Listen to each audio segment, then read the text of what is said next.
بسم اللہ الرحمن الرحیم.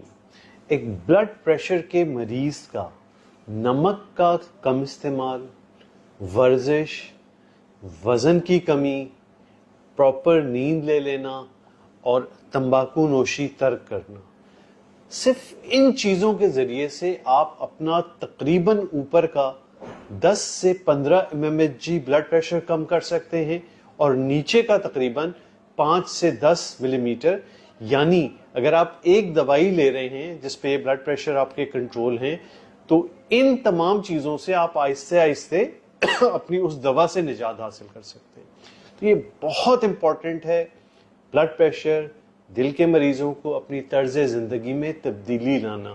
یقین مانیے آپ کی دوائیاں بہت زیادہ ہیں تو وہ آہستہ آہستہ کم ہوتی چلی جائیں گی، اور اگر کم دوائیاں ہیں تو ان تمام طریقوں سے آپ دوائیوں سے نجات حاصل کر سکتے ہیں. اسپیشلی اگر آپ کے مرض، چاہے وہ شوگر ہے، کولیسٹرول ہے یا بلڈ پریشر ہے، اپنے ابتدائی مراحل میں ہے اور ابھی یہ مرض آیا نہیں ہے تو آئے گا بہت دیر سے.